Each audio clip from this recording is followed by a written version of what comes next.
따라서 우리는 이제 삼위일체라고 합니다. 그래서 용어 자체는 제가 이제 추적을 해보니까 그렇게 가는데, 그래도 지금 오늘 이 시대의 젊은 사람들은 삼위일체는 딱딱하죠.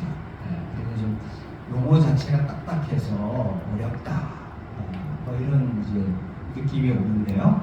지금 용어는 어렵지만 그래도 이제 공부해 보면 하나님은 어떤 분이신지 우리가 잘 느낄 수 있는 그런 부분입니다.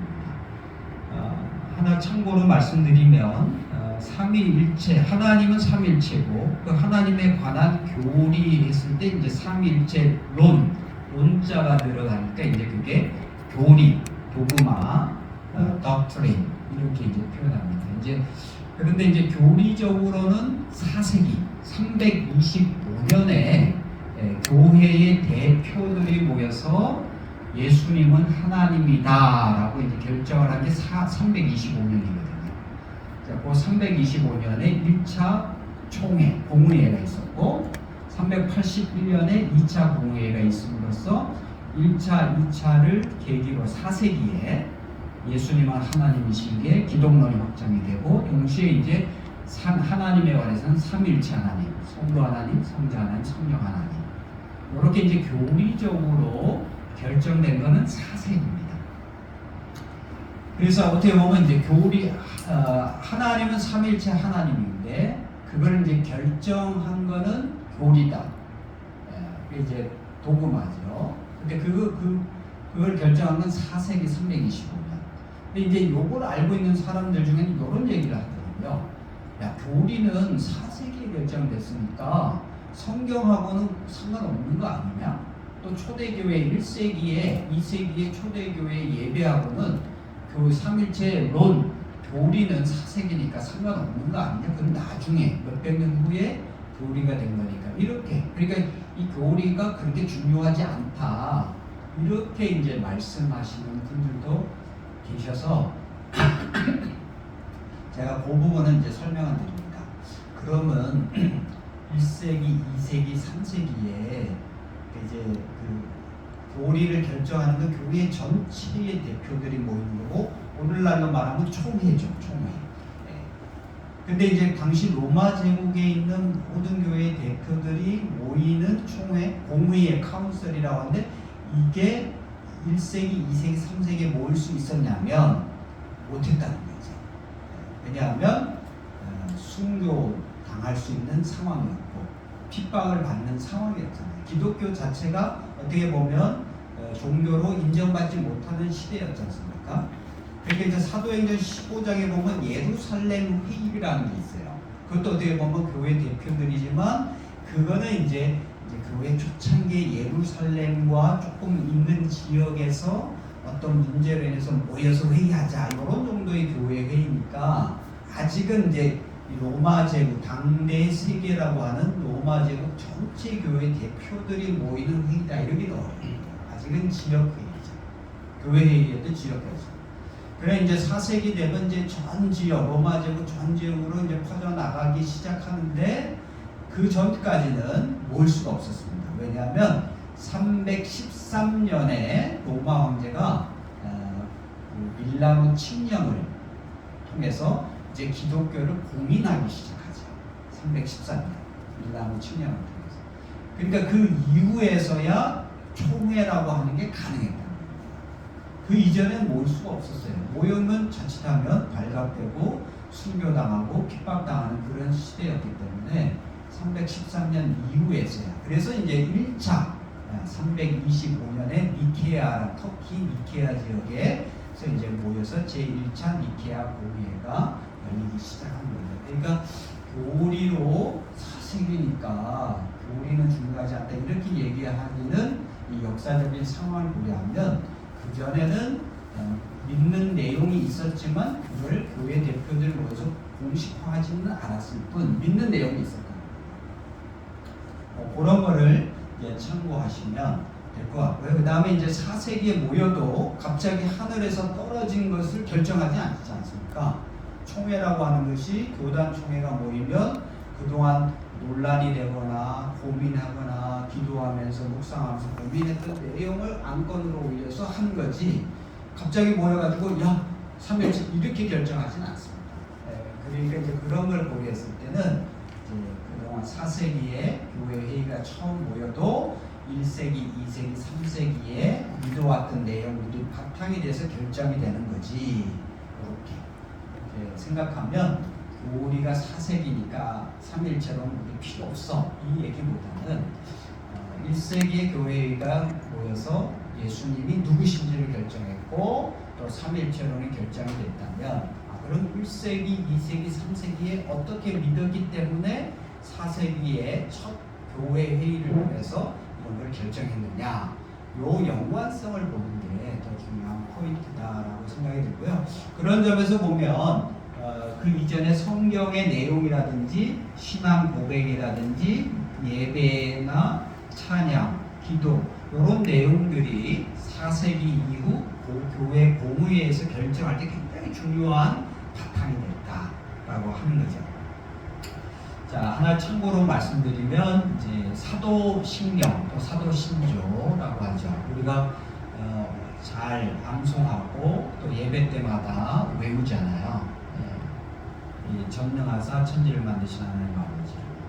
아마 저도 생각해 보니까 사도신경이나 사도신조를 외웠다고 하는 횟수라면 아마 지금은 몇만 번이지 않을까 이런 생각이 듭니다. 근데 이제 지금은 내용을 깊이 생각하기보다는 이제 예배 인도자가 인도하면 그냥 자동으로 나오잖아요. 자동으로 나오는데 저는 이제 옛날 버전도 잘 돼 있고 몸에 체화돼 있고 통합교단에 이제 이렇게 세 버전으로 나는 전능하신 이런 세 버전으로도 이제 하는데 이것도 이제 잘 됩니다. 근데 워낙 많이 해서 그런지 몸에 체화돼서 그런지 합동교회 가서 예배를 드리면은 예배 인도자가 전능하사로 시작하거든요. 그럼 저도 자동으로 이제 전능하사 천지로 만들기 이렇게 나오고 우리 통합교단에 가서 예배를 드리면 나는 이런 말로 나오면 그 순간적으로 나는 이렇게 나옵니다. 그러니까 얼마나 많이 암송하고 외웠으면 아주 체화가 되는데 이게 참 좋으면서도 한편으로 생각하면 기계적으로 외울 때가 많아요. 기계적으로 가정 예배에서 그래서 이 구절 하나하나를 의미를 새겨가면서 하면 참 좋은데 이제 하도 많이 하다 보니까 이제는 뭐 익숙해져서 그렇게 됐어요. 근데 제가 3일째 신학을 공부하다가 어느 순간에 사도신경을 다시 보면서 굉장히 놀랐습니다. 왜냐하면 사도신경에서 고백하고 있는 하나님이 어떤 하나님이냐 할 때 3일째 단어는 없지만 여기에 보시면 하나님 아버지 성부 하나님을 믿습니다. 예수 그리스도 성자 하나님을 믿습니다. 그리고 마지막에는 성령 하나님을 믿습니다. 성령하고 관련해서 이제 교회, 성도, 교제 뭐 이런 걸 같이 포함하지만 사도신경의 전체 뼈대 구조, 체계 자체가 세 가지로 되어 있는 거예요. 나는 성부 하나님을 믿습니다. 나는 성자 하나님을 믿습니다. 나는 성령 하나님을 믿습니다. 그러니까 사도신경을 고백하면서 혹시 이 사도신경이 삼일체 하나님하고 관련되어 있다라고 약간 인지적으로 의식적으로 발견하신 분 있다면 대단하신 거예요. 대개는 그냥 우리의 신앙, 신조, 신경이고 고백합시다 하면은 그냥 자동으로 하고 그 의미를 새겨도 이제 전능하사 천지 창조하신 하나님 또 예수님이 어떠시고 성령이 어떠시고 뭐 영생 제2영성 이런 내용은 이제 우리가 공부를 많이 합니다만은 큰 틀에서 사도신경이 얘기하고 있는 하나님은 바로 삼위일체 하나님을 그렇게 고백합니다 라고 하는 것을 인지하신 분들은 참 많지만 거의 없어요. 근데 저도 이제 공부하는 한참 이후에 그래서 공부하기 참 잘했다 하면서 그래서 이제 지금은 사도신경을 암송할 때마다 삼위일체 하나님은 삼위일체 하나님이시고 우리가 이렇게 고백합니다 하면서 이렇게 이제 지금 우리가 외우는 사도신경의 최종본 파이널 버전은 이제 700년에 완성이 됐습니다.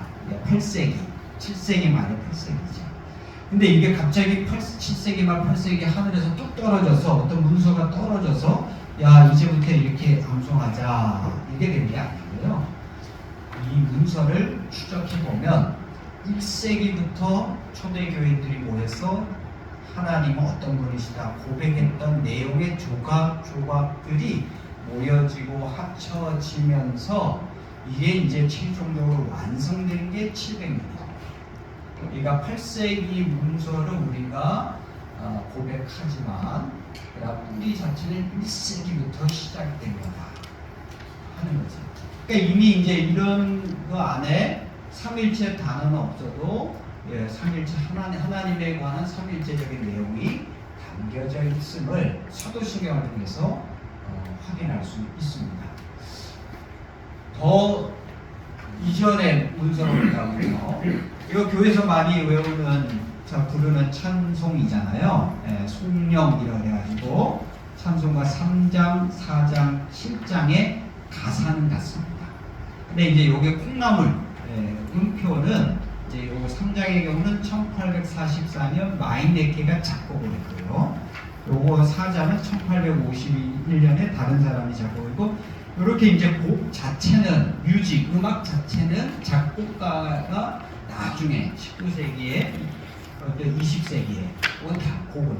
근데 이제 가사, 릴릭스라고 하는 가사, 찬송가 가사는요 또 작사자가 있는데, 작사자의 경우는 이제 여기 숫자, 찬송가 숫자 왼편 아래 보통 사람 이름이 나오고 작곡자는 오른쪽에 나오죠. 근데 이제 작사자의 경우에는 3장, 4장, 7장 보니까 글로리아 파트리 똑같아요. 근데 이 글로리아 파트리가 사람 이름이 아니라 이게 글로리아 영광이 파트리 아버지 성부에게, 이런 라틴어 가사예요. 그러니까 이 가사들이 원래 라틴어로 되어 있었고 그리스어나 라틴어로 되어 있는데, 라틴어로 이게 우리 번역은 이제 성부와 성자와 성령에게 영광이 있기를 이렇게 되지만, 라틴어 가사로는 글로리아 영광이 파트리 성부에게, 그 다음에 필리 성자에게, 그 다음에 이렇게 돼 있거든요. 그러니까 이제 작사자는 알기 어려우니까 라틴어 가사의 첫 두 단어를 뽑아서 여기다 올린 거예요. 글로리아 파트리.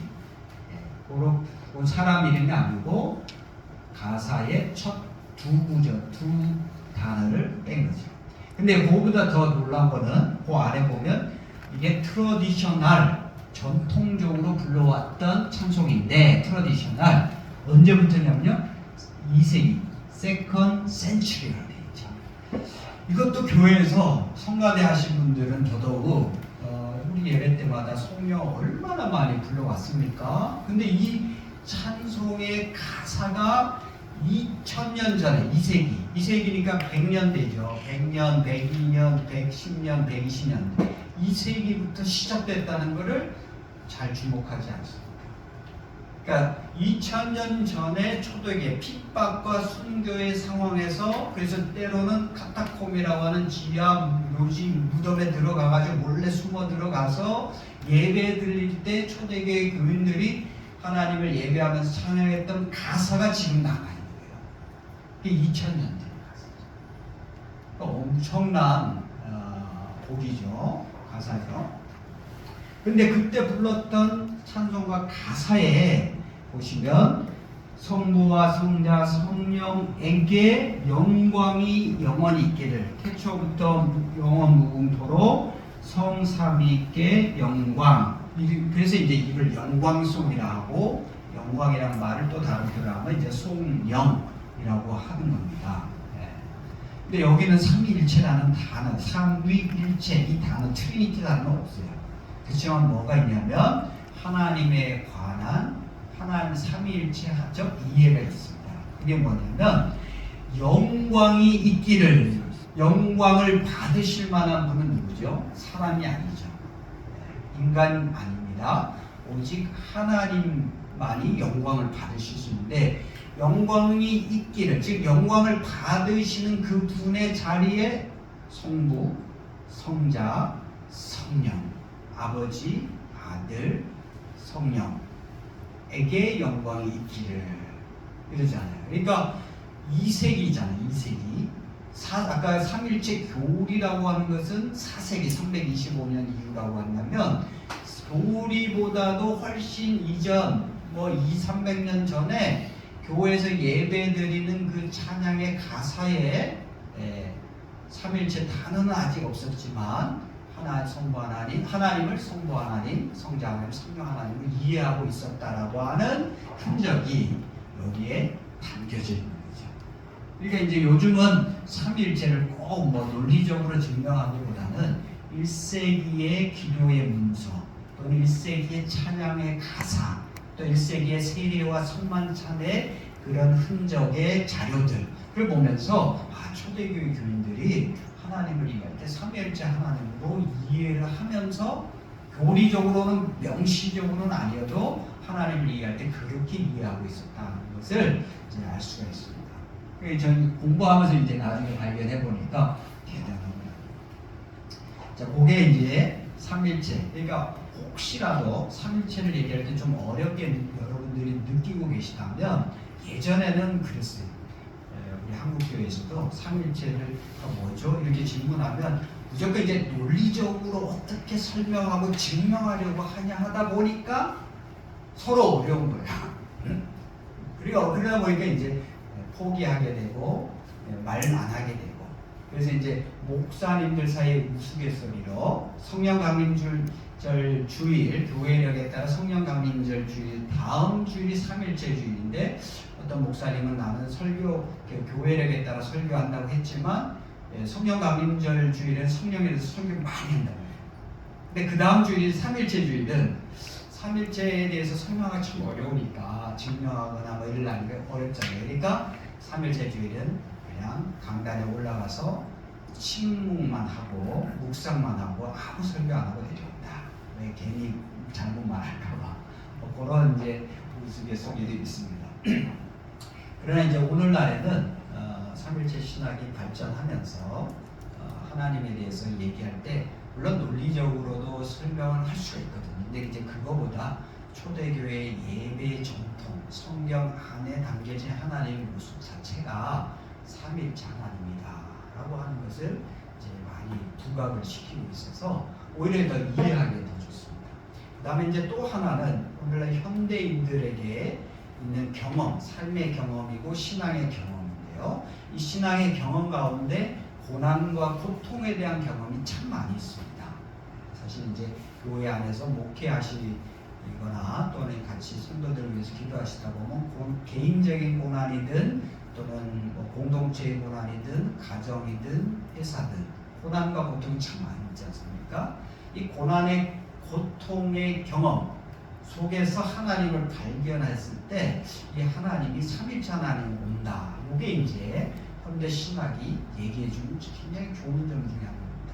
특별히 이제 20세기는 오늘날도 사실은 이 세계 자체가 참 어수선하고 혼란스럽잖아요. 근데 20세기도 더 그랬거든요. 왜냐하면 20세기 1900년대 초부터 시작해서 1차 세계대전이 터졌죠. 그 다음에 또 중엽에 가면 2차 세계대전이 터졌죠.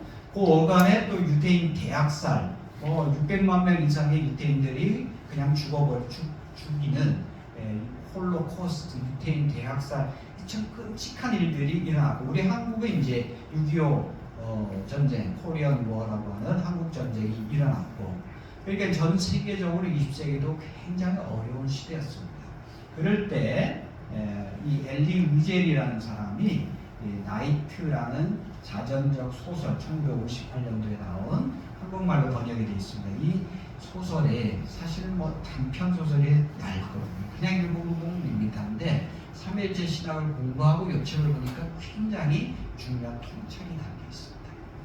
엘리 위젤은 유태인이었어요. 그래서 자기도 10대 아주 어릴 때 10대의 나이에 가족들하고 다 유태인 죽음의 수용소에 끌려갔습니다. 아버지, 어머니, 그 다음에 자매, 누이들은 다 죽었어요. 자기 혼자만 살아남는데, 그래서 이제 프랑스인 가정에 가서 나중에는 입양이 돼가지고 자랐고, 나중에 미국에서 언론인으로, 그리고 다시는 이런 끔찍한 일이 있었으면 안 되겠다 하면서 그 책을 쓰고 강연을 하고 한 것이 이제 기록이 잘 돼서 이분이 나중에 노벨상을 받는데, 책 때문에 받으면 문학상인데 문학상은 아니고 노벨 평화상을 받습니다. 그래서 이제 많이 알려지신 건데요. 이 나이트라고 하는 소설의 한 대목의 얘기입니다. 많은 사람들이, 유태인들이 죽음의 수용소에서 끌려와서 사는데, 매일매일 아침마다 조회를 할 때 수천 명의 죄수들 앞에서 한 사람 몇 사람씩 죽어요. 이렇게 매달려서 죽습니다. 그 전날 말을 잘 안 듣거나 또는 반항했거나 이런 사람, 그래야 이제 이 죽음의 수용소를 끌고 간다 생각을 한 거죠, 강수들이. 근데 어느 날 하루는 조회할 때 수천 명이 보는 데 앞에서 이 교수대에 매달린 사람이 누구냐면 어린 아이거든요. 어린 아이. 그 어린 아이가 목 매달려서 죽어가는 그 장면, 그 순간에 안 그래도 이제 이런 것 자체가 참 부조리한 상황인데, 그날은 더더욱 어린아이가 그 고통 속에서 죽어가고 있는 상황이니까 그걸 보고 있는 이 유태인들의 마음속에 마음이 참 힘들잖아요. 그러니까 이제 다들 수근수근이죠. 하나님이 있다면 도대체 어디입니까? 신이 있다면 도대체 어디입니까? 주인공의 마음속에도 깊은 것 속에 이 마음이 올라옵니다. 도대체 신이 있다면, 하나가 영어로가 하나님, 신이 있다면 어디 이런 게. 그러니까 이제 주인공에도 그런 마음이 올라오는데, 또 내면의 더 깊은 속에서 이런 소리가 들려요. Where am I? 내가 어딨냐고? 나는 교수대에 매달려 있는 저 아이와 함께 매달려 있느니라. 요게 짧은 메시지 한 문장인데요. 요게 이제 요 소설입니다. 근데 이게 어마어마하게 많은 영향을 주는 통찰력인 말이었습니다. 왜냐하면 1958년도에 썼으니까 1, 2차 세계대전 이후에 많은 사람들이 전쟁을 경험하고 끔찍한 참혹상을 경험해서 사람들이 조금이라도 똑똑한 사람들은 이런 생각했죠. 하나님은 없어.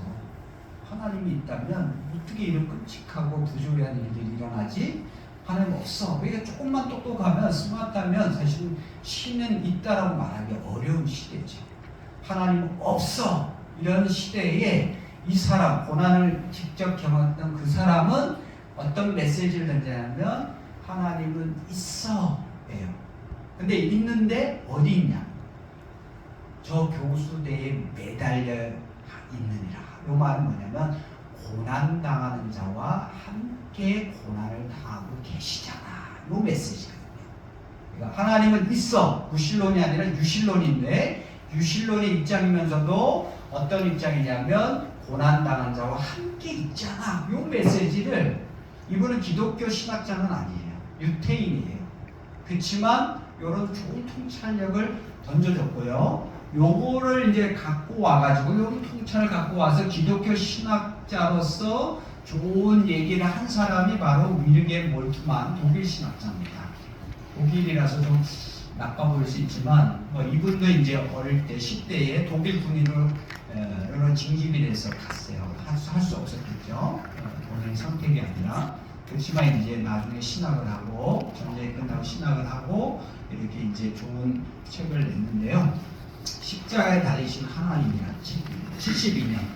아까 엘리 위젤의 좋은 통찰력을 가지고 와서 십자가를 묵상합니다. 사실 이분 몰트만은 독일 군인으로 참전했지만 어릴 때, 10대에, 그러나 이제 전쟁의 공포를 경험했었고요. 그러다가 포로가 됩니다.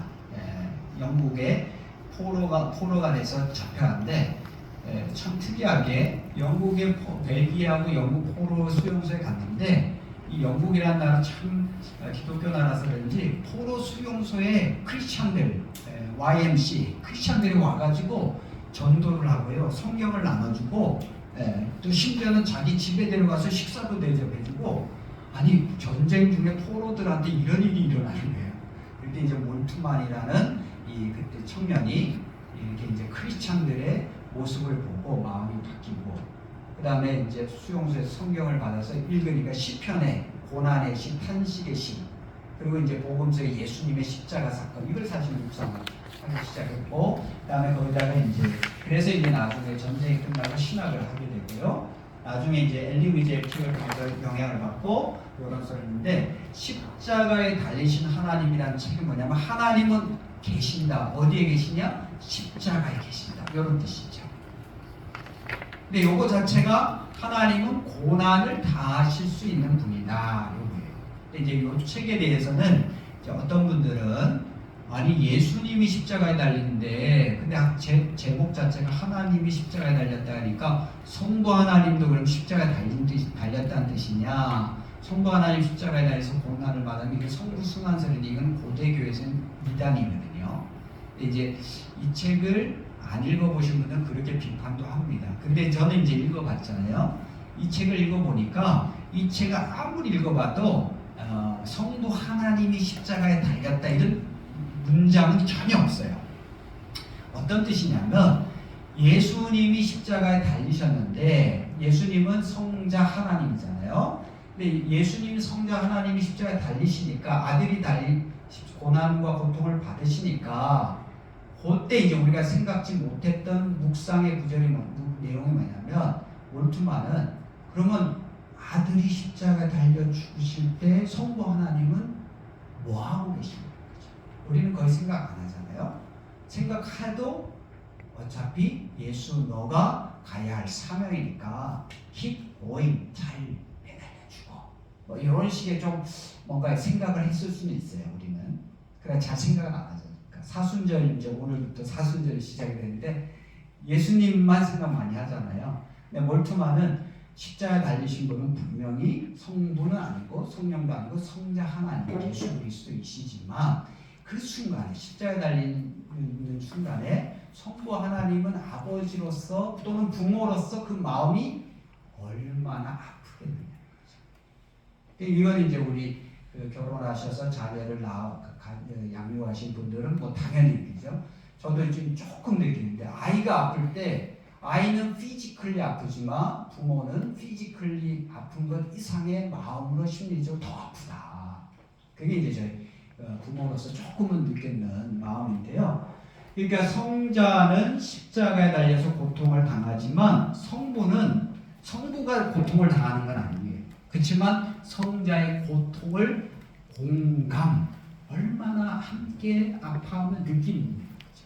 그리고 성령은 성부와 성자를 이어준 사랑의 띠이시니까 또 성령도 그 고통에 동참하고 계십니다. 그래서 이제 몰트만의 이 책은 어렵습니다만은 핵심적인 포인트는 이 아들의 고통, 예수 그리스도 고통에 성부와 성령이 함께 느끼시고 공감하시고 함께 참여하시기 때문에 십자가의 사건은 예수님이 달리신 십자가의 사건은 삼위일체 하나님의 사건이다.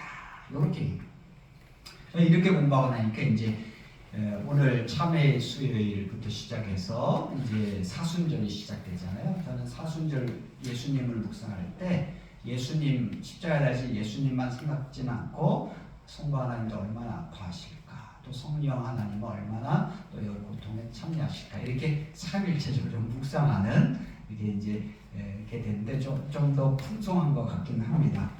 그래서 이제 이런 얘기들, 그러니까 현대 신학자들이 오늘날 현대 신학이 조금 어렵기도 하지만 좋은 점 중에 한 가지 이런 거죠.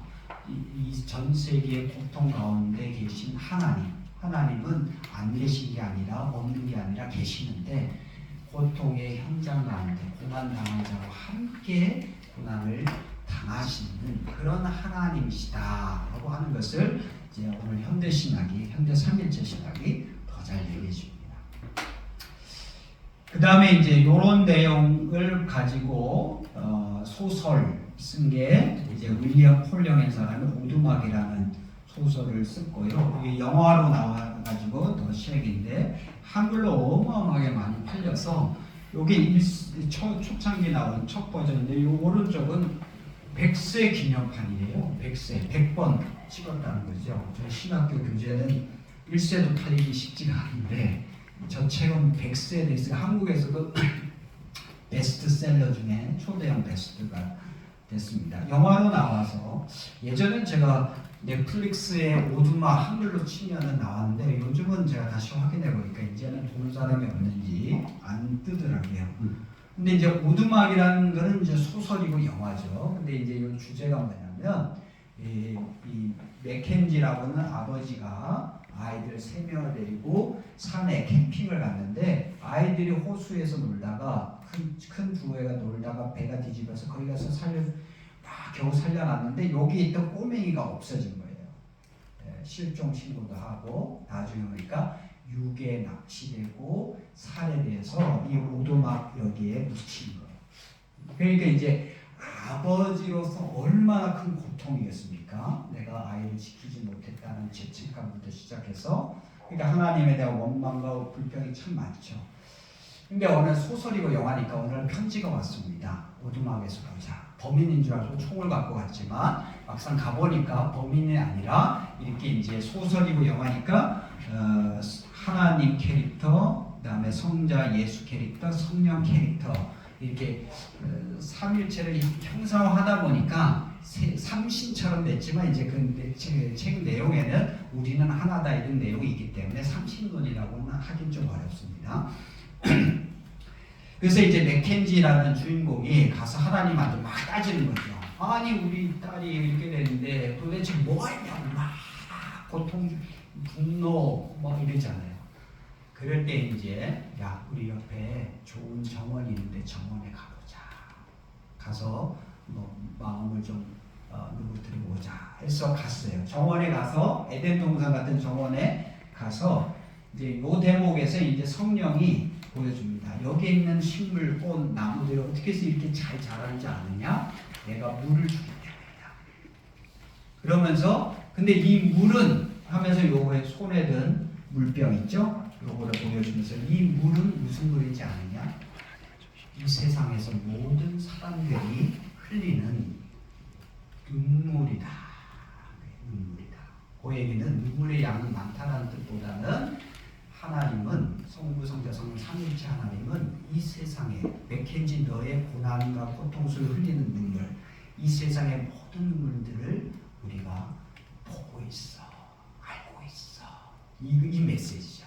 그러니까 이 대목에서부터 이제 주인공의 마음이 누그러뜨려지고 이제 성부, 성자, 성령 캐릭터와 함께 얘기를 하면서 이제 자기의 고난과 고통이 치유되고 회복되어 가는 과정을 그린 소설이고 영화입니다. 그래서 저는 이제 이거 알게 됐고요. 그래서 이제 이런 걸 알고 찬양도 우리가 잘 아는 찬양이잖아요. 하나님께로 더 가까이 갑니다. 고통 가운데 계신 주님. 옛날에는 고통 가운데 계신 주님 할 때는 어떤 뜻이냐면 내가 고통을 당하고 있으니까 내 고통 가운데 함께 계신 주님 요것만 생각했거든요. 근데 제가 이런 내용을 공부하고 다시 이 찬양을 불러보니까 엄청난 메시지가 있는 거예요. 내가 힘들 때 내 고통 가운데 계신 주님이지만 내 고통 가운데 계실 수 있는 주님은 바로 고통을 느끼고 공감하시는 그런 하나님이시니까 내 고통 가운데 계신 주님이라는 거죠. 그러니까 고통 가운데 계신 주님이라는 문구가 굉장히 깊이 있게 와닿습니다. 실제로 이제 하스테반 선교사는 하영조 목사님 형제잖아요.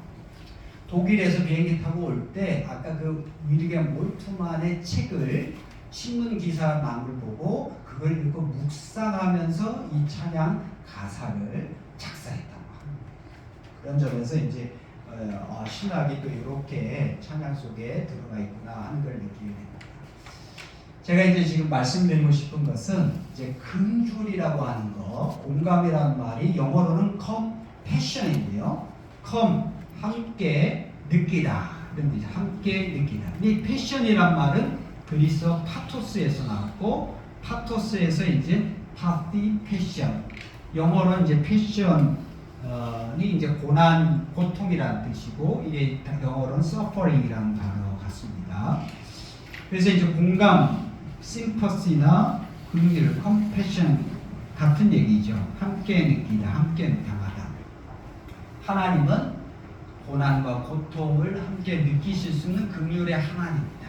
이 관점에서 그러니까 현대인의 고난과 고통의 경험에서 하나님은 삼위일체 하나님이다를 신학자들이 이제 제시를 해줬는데, 요게 이런 관점에서 다시 성경을 보니까요, 구약에도 신약에도 하나님이 바로 고난과 긍휼의 하나님이라는 게 잘 느껴지는 거죠. 자, 구약은 여러분들이 볼 때 혹시 율법의 하나님, 공의와 정의의 하나님, 어떻게 보면 무서운 하나님으로 그려질 수 있지만, 제가 이 관점에서 보니까 구약의 바탕은 하나님의 고난과 긍휼의 하나님이 보이는 거죠. 여호와는 자비하시다 이렇게 번역된 그 자비, 긍휼하다는 말에 히브리어가 라함인데요. 라함인데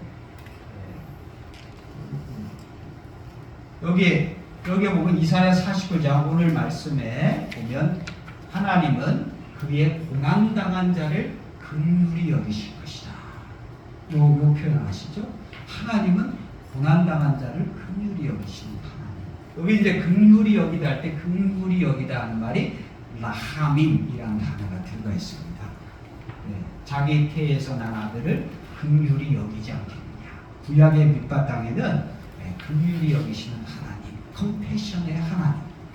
저는 이거 보고 더 놀랐습니다. 우리가 출애굽기를 보면 놀라운 모세를 통해서 하나님께서 역사하시고 출애굽하신 놀라운 일을, 위대하신 일을 생각하잖아요. 근데 그 위대한 일의 기초는 뭔지 아세요? 또 출애굽기 3장부터 시작된다고 보지만 저는 3장 이전에 2장 끝부분에 보면 이 표현이 있어요.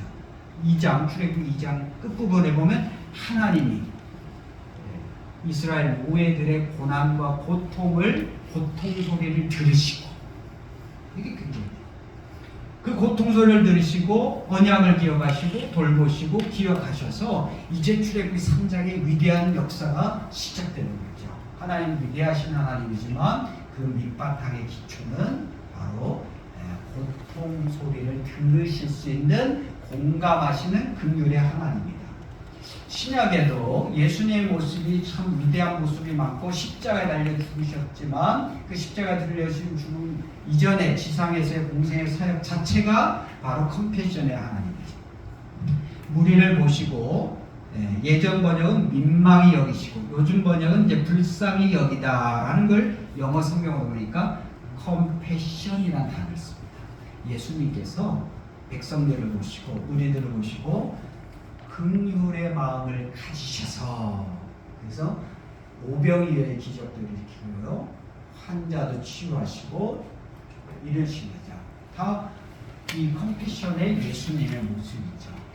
그러니까 예수님의 공생의 사역도 한마디로 하면 컴패션이고 그 절정이 이제 십자가에서 죽음이다. 이렇게 이제 이해하게 되고요. 성령 하나님도 마찬가지입니다. 성령 하나님은 우리가 보혜사라고 하는데, 그냥 또 다른 보혜사라고 하는데, 또 다른 보혜사니까 사실은 보혜사가 있는데 또 다른 보혜사잖아요. 그러면 원래 있는 보혜사는 누구냐 하면 그게 바로 예수님이죠. 이걸 이제 요한 1서 2장 1절에 보면 우리에게 대언자가 있는데 예수 그리스도. 이 대언자가 사실은 파라클레토스 요 말인데요. 요게 한글로 번역 자체가 요한 1서 2장 1절에는 보혜사로 번역해도 되는데 여기는 대언자로 번역했고, 성령의 경우 보혜사로 번역해서 이게 매칭이 안 되는데 그리스어로는 똑같아요. 그러니까 예수님도 도와주시는 분이시고 성령도 또 다른 보혜사 도와주시는 분이시죠. 근데 어쨌든 성령을 또 다른 보혜사라고 할 때 이제 또 다른 보혜사 알로스 파라클레토스인데, 파라는 옆으로, 클레토스는 부름을 받고 와서 돕느니, 돕는 방식이 말을 힘든 사람 말을 잘 못하니까 말을 대신해주면 대언자가 되는 거고요. 또 위로해주면 위로자가 되는 거고, 상담해주면 상담자가 되는 거고, 법정에서 어려운 사람 도와주면 그게 변호사가 되니까 이제 파라클레토스 번역이 뭐 훈의사, 위로자, 상담자, 내언자, 변호자 이런 여러 가지가 나오지만 그리스어 단어로는 똑같습니다. 이게 이제 글자 폰트 때문에 깨지긴 했는데 파라클레토스 동일한 단어예요. 예수님도 파라클레토스, 성령도 파라클레토스인데 도와주시는 분. 함께 느끼시고 위로하시는 분. 자, 이런 관점에서 보니까 성부도 긍휼의 하나님, 성자 성령도 긍휼의 하나님, 고난과 긍휼의 하나님. 그러니까 이런 점에서 보면 성부, 성자, 성령이 구별은 되지만 세 신들, 삼신이라기보다는 함께 느끼시고 함께 아파하시는 그런 하나님이시다. 요게 이제 제가 성경을 다시 보면서 이런 관점에서 이제 로마서 8장도 우리가 이 구절을 8장 26절 많이 묵상하고 큰 위로 받지 않습니까? 왜냐하면 우리가 너무 힘들 때 기도도 잘 안 되잖아요. 근데 그때 성령이 말할 수 없는 탄식을 우리를 위해서 강구하시니까 26절만 생각해도 어마어마한 위로가 되는데요. 근데 요걸 이제 3일째 관점에서 조금 더 구절을 확장해서 읽어보니까 성령의 기도는 하나님의 뜻대로 기도하는 거니까 성부 하나님, 여기 하나님은 성부 하나님, 성부나 예수와 함께 나오는 하나님이라는 성부 하나님이고요. 그다음 조금 뒤로 가지만 34절에 가면 예수 그리스도는 부활 승천하셔서 하나님 우편에 계시지만 거기서 가만히 계시지 않고 하나님 우편에 계시되 우리를 위하여 간구 중보기도 하시잖아요.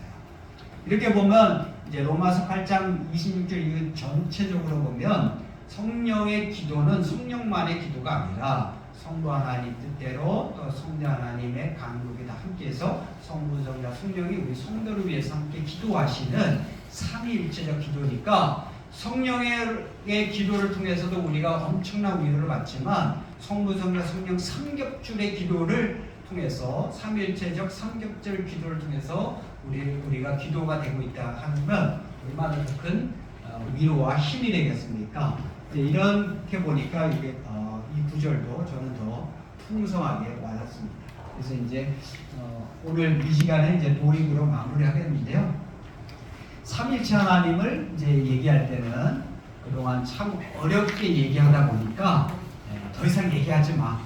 얘기해도 이제 잘 납득이 안 되고 설명하다가 꼬이고 그래서 이제 오늘날에는 그렇게 논리적으로도 충분히 설명할 수 있지만 이제 초대교회 성경 안에 기록된 모습, 하나님의 모습, 초대교회 예배와 기도와 찬양에 담겨 이해된 이 하나님의 모습 이런 걸 통해서 그 다음에 이제 우리가 현대인들의 경험 가운데 고난과 고통의 경험이 엄청 큰데 그 고통 속에서 하나님 우리가 한편으로 하나님 왜 나한테 이러세요 이렇게 따지기도 하지만 더 깊이 묵상하다 보면 하나님을 더 깊이 만나는데 그렇게 만난 하나님이 삼일체 하나님 그런 관점에서 보다 보니까 긍휼의 관점에서 고난과 긍휼의 관점에서 성경 속에 구약부터 신약까지 하나님은 성부 성자 성자 함께 고난과 고통을 느끼고 당하시는 그런 하나님 그리고 우리 성도의 삶 가운데 성도의 고난 고통 자리에 함께 오시는 함께 아파하시는 그런 하나님이시구나를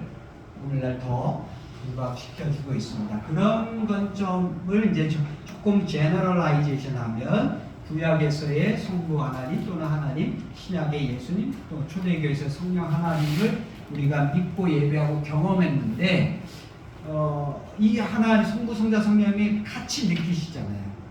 그런 점에서 세 신들, 삼신들, 세 다른 신들이 아니라 함께 하시는 그런 한 분 하나님의 전통과 또 삼중적인 구별의 전통이 같이 있는 이런 모습들을 볼 때 그게 오늘 우리가 기독교 신학적으로 교리적으로 삼일체 하나님이라고 고백하는 하나님 모습이 이렇게 또 부각이 되고 와닿는구나 하는 것을 보게 됩니다. 오늘 이제 여기까지 하고요. 다음 주에는 이제 여기에 관련된 성경 구절과 그 의미들을 좀 더 말씀을 드리도록 하겠습니다. 네, 감사합니다.